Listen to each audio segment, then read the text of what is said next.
Ooh, welcome and be inspired with Dominic. Yes, it's shaping up to be another of those Talky style videos about my recent two other videos in which I didn't get to talk a lot, which is odd. I told you he would notice. Be quiet. These videos were about round picture frames and what I put inside them.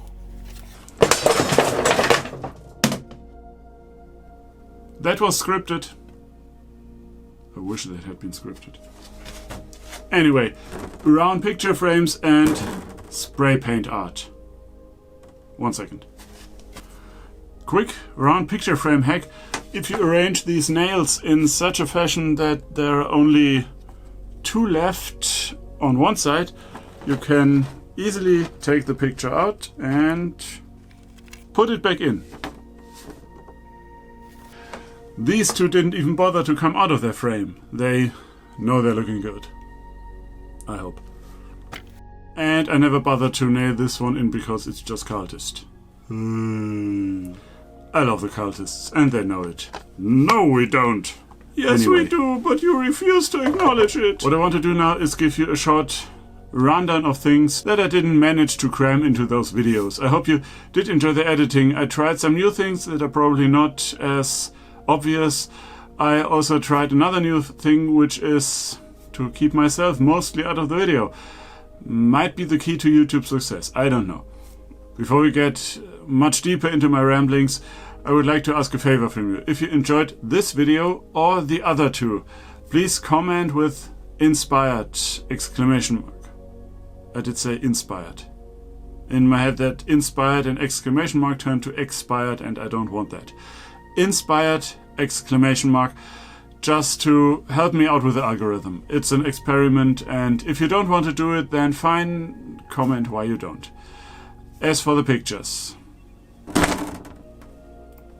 this is obviously a reference to the Eternity, I think it's called. I only watched the German version in cinema of Thor 4. Thor 4? The fourth Thor movie. This is... It's going to be fun to edit this. It's also messing with my white balance, but it's a cat, so what can you do? I seem to have a fable for this starscape thing where you take a bit of paint on your finger with gloves and just flick it all over. I did that here as well as on this one, more obvious on this one.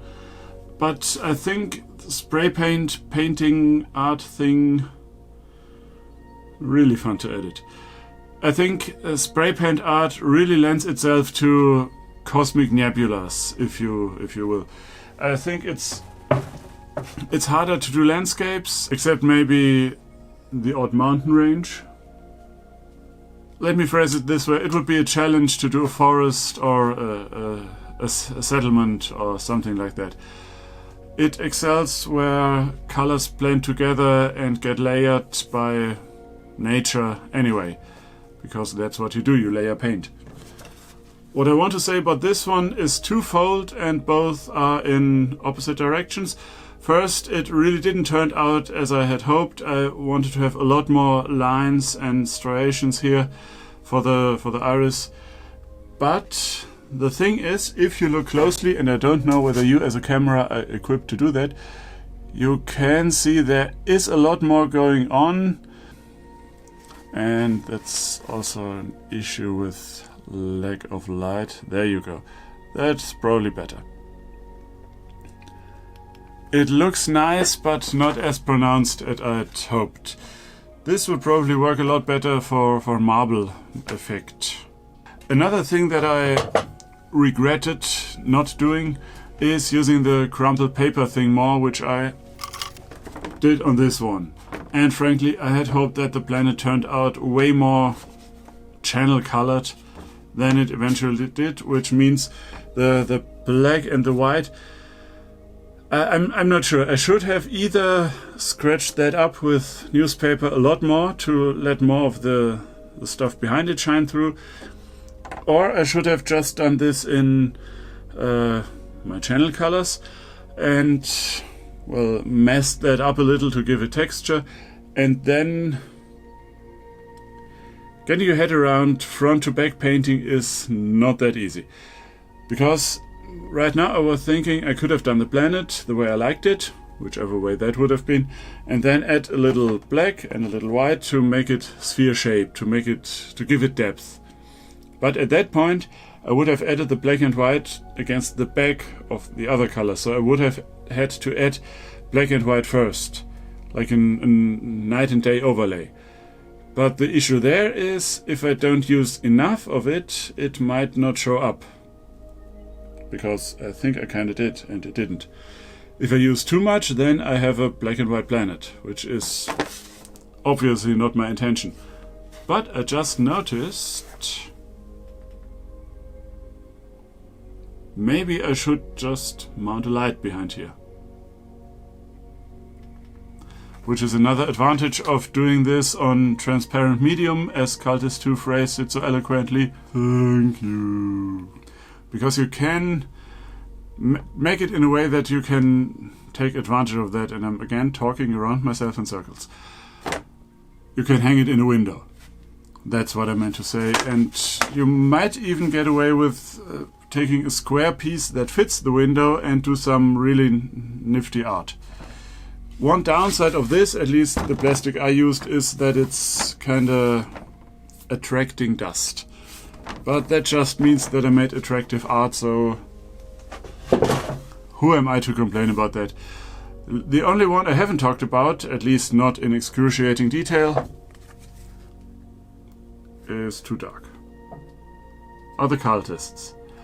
And these were... okay, don't tell them. We're listening! He doesn't need to be reminded of that. They were kind of a stopgap solution, or not really, but that just had to be the cultists, because that's what I was going for narratively, and it worked, obviously. And I kind of like how it turned out, but I think looking back I should have tried something different for them.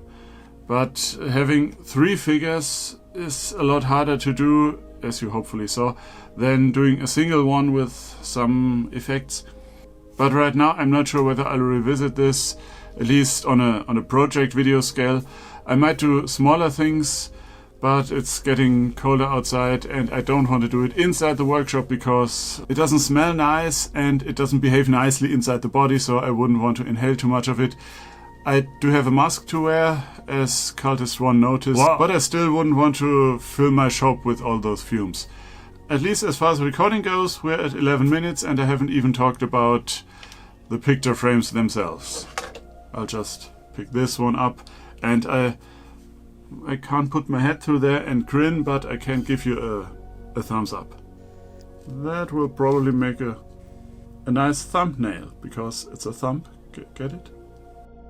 What I could do with these would be to sand them smooth. They are not quite smooth all the way around.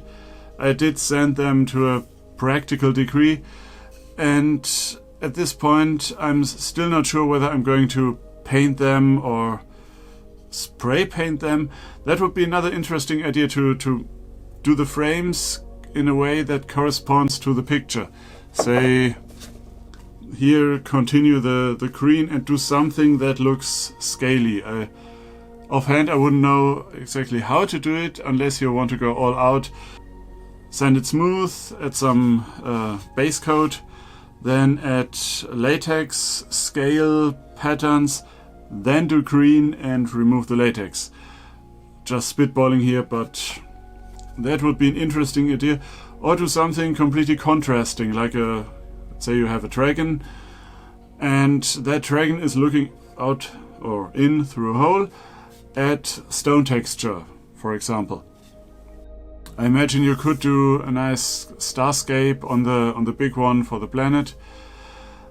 There are countless of options, but I didn't do any of them because I think the contrast between image and frame is quite nice in and of itself. Hence the idea of cosmic portholes. Basically you're looking out into the cosmos. Speaking of cosmos, there's another ambivalence about those. They are very reflective because that's the nature of the plastic that I used. I'm not sure whether using matte plastic would do or fare any better on the art front, because you wouldn't be able to see the art as well.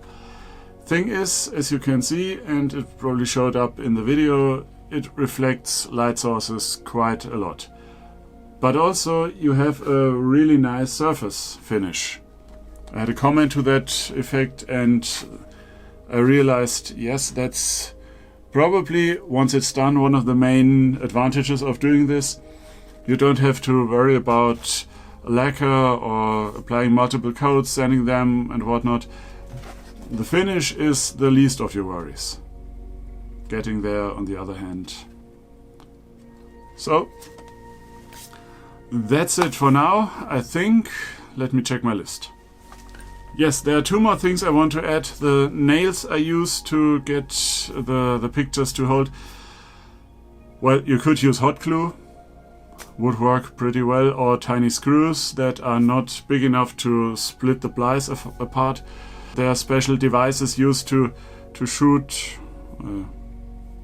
anatomy isn't my thing, to shoot small metal things into the sides of picture frames to hold pictures in place. If you plan on doing a lot of those, that might be interesting. But you might also be able to get away with something like this, which is a...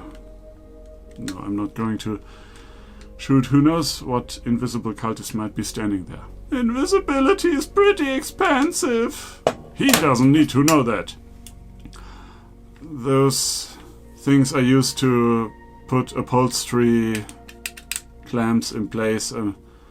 I should come to an end now, because the verbal tanks are emptying. Bent pieces of metal to be shot through fabric to keep it in place when you're doing upholstery work. Sorry. You might be able to use something like this if you manage to set the strength in a way that it doesn't push it all the way in, but it still stays a little out to keep the image in place. And before this Talky video gets away from me, some might say it already did, thank you so much for watching, for checking out my content, and I'm, once again, I have to say, self-deprecatingly, I'm making an effort to put out more videos, so there will be some Talky videos because they are just faster to produce than the project videos, but I have a few lined up, hopefully in time for Halloween. Thank you for watching. Remember to comment inspired, and I hope that you are. And as always, that sounds kind of redundant now, but remember to be inspired.